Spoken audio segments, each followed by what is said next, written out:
The Torah verses convey profound messages that we can insightfully extract for our daily lives.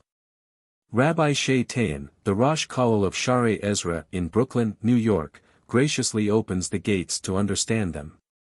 This week, we marked the remembrance of the massacre that occurred last year on October 7 along Israel's southern border. It seems that this date has been widely adopted as the day of commemoration, both by religious and non-religious communities. But is this date correct? Should we really use it as the yahrzeit, anniversary of passing, for the fallen? The poskim have discussed the use of the Gregorian date for various purposes, such as writing dates on checks or letters.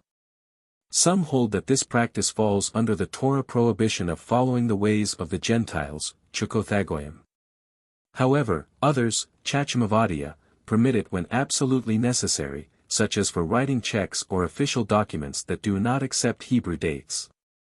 The Maharik, Rabbi Yosef Kalon, mentioned in the Rema, laid out specific conditions for determining when adopting non-Jewish customs is prohibited under the Torah commandment against following the ways of the Gentiles, chukothagoyim. His analysis focused on whether a particular custom is inherently problematic from a halachic perspective. The Maharik established two key conditions to decide if a custom violates this prohibition. 1. Religious or superstitious origins. If the custom originates from non-Jewish religious or superstitious practices, it is prohibited. This is based on the concern that adopting such practices would lead to involvement in foreign worship or belief systems, which is strictly forbidden by the Torah. 2.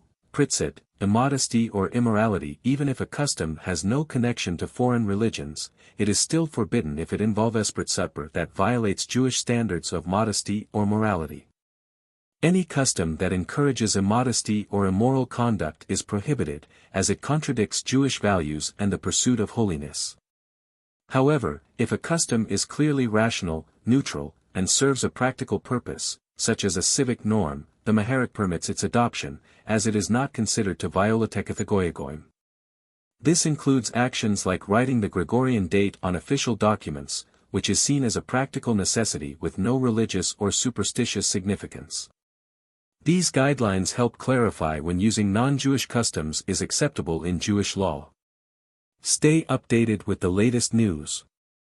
Subscribe to the Jerusalem Post newsletter. Subscribe now. Nevertheless, everyone agrees that when it is not necessary to use the Gregorian date, one should use only the Jewish date.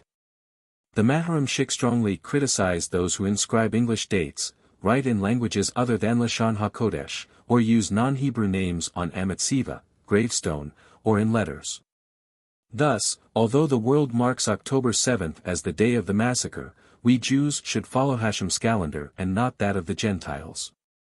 This is especially crucial when it comes to yahrzeit, as on that day, each year, the deceased's neshama, soul, comes before Hashem Shivanli court for judgment.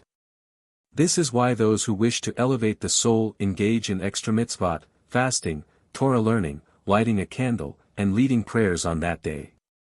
By confusing yahrzeit with the Gregorian date, we risk missing the true, spiritually significant day of helping the neshama through these important actions. Let us remember the true day of commemorating those massacred, which falls on SimchatTorah, and strive to honor them through our actions on that day.